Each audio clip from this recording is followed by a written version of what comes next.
In America, we love our pets. During the COVID shutdowns, it seemed more people love them than ever, and that comes with a hard reality. Across the country today, there are more sick animals than there are veterinarians to care for them. That's today's cover story, how the pandemic pet boom has been followed by the great veterinary shortage. These two puppies got a home with Deborah Forbes and her husband in June of last year. A few weeks later, Tanner, on the left, started crying and didn't want to be touched. The regular family emergency vet turned him away.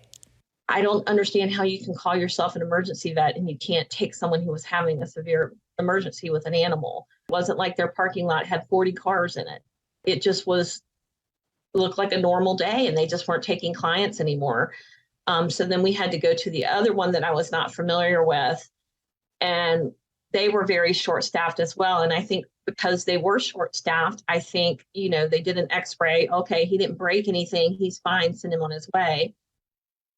But Tanner wasn't fine. His legs became paralyzed and he started bleeding profusely from a cut near his mouth. It took weeks to get an appointment with a specialist and even longer to finally get an accurate diagnosis from his regular vet. By then, we had no choice but to put him down because he was going to choke to death if we didn't. So sorry. Is there a thought that if they had caught it, been able to treat it when you caught it or when it was finally caught, that there could have been a different outcome, or not really? I think that we probably would have handled everything differently. Would that have affected the outcome? I don't know. I think that early on, if we could have known this and gotten that detected and had someone who knew what they were talking about, that there's definitely a possibility that something more could have come for him. Around the same time, Leslie Howlett was in Elgin, Arizona, trying to get urgent care for her dog Solomon. It would be the second time that year that local vets turned her away. My dog Solomon overnight developed a lump on his chin, which was growing rapidly. So I called several vets around town or in the vicinity, and no one could get them in. So I decided to go to emergency. So I started calling emergency vets in Tucson, which is an hour away from us. When she finally found an emergency clinic that would see Solomon, it was under COVID restrictions that she says left her waiting in the car with no information for 1 hour, then 2, then 4. So I was in the car a total of near 12 hours sitting in that parking lot in the dark in a neighborhood that wasn't the greatest. So I didn't want to get out of the car. And I was stuck. I didn't know to go home, to go get something to eat or wait. No one would give me any information about whether to stay there or leave or anything. What are your thoughts about this as a trend in the industry, kind of what the impact of this may be?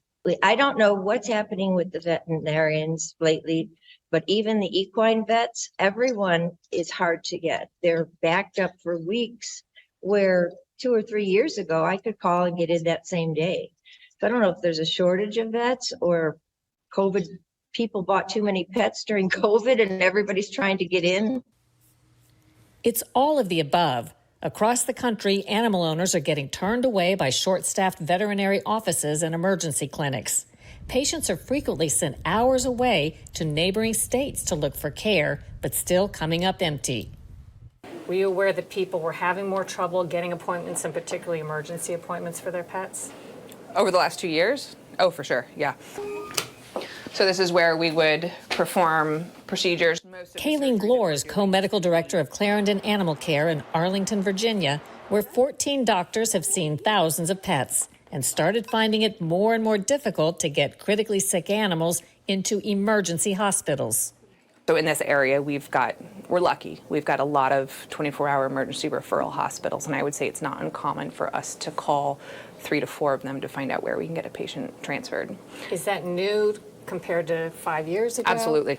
It happened pretty quickly. It was by May to June of 2020, it was very apparent that it was hard to get into places. I used to work at one of the local emergency referral hospitals. I have a lot of their staff on my cell phone, and so texting to be like, please, please, please, I've got a patient intubated on the table. It needs a ventilator. How do we make this work? And so trying to pull some strings that way.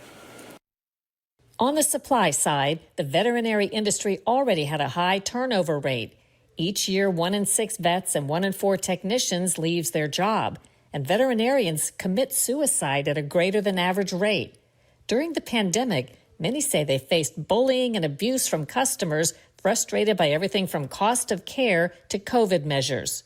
And then a lot of people just got kind of either scared of going into work or didn't feel comfortable or just flat out burnt out. And a lot of people left the industry. That was recently published. Nationwide, the veterinary profession is sounding the alarm. If you didn't know, the veterinary industry is facing a crisis as it relates to an increasing demand and perhaps a lower supply, relatively speaking, than has ever been. Beyond the pets we love, the veterinary shortage has become a critical issue for large animals and livestock that we count on for our food supply. It is a critical shortage, and we are losing animals because we just have no one to come to the farm in time to save them. The issue was raised when a Department of Agriculture official testified at a Senate hearing late last year.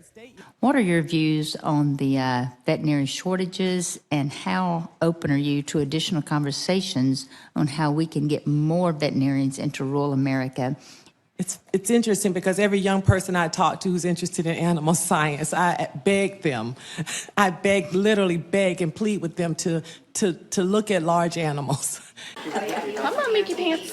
The bottom line, staffing isn't up to par with demand. And according to one projection, by 2030, we'll need 133,000 more technicians and 41,000 more vets. By way of advice, Glor says you may not always have a heads up, but if your pet is showing signs of illness, don't wait until it turns into an emergency. And I would also say make sure that you have a relationship with a general practice ahead of time. So don't wait to adopt a pet and then seek veterinary care because there's a problem. Sadly, there are many stories of pets who have failed to survive the shortage, but we're happy to report that Leslie Howlett's dog, Solomon, did get the emergency surgery he needed. Today, he's doing just fine. Some states are getting creative. A proposal in California would give up to $150,000 in student debt relief to licensed vets in exchange for working at a California animal shelter for at least 5 years.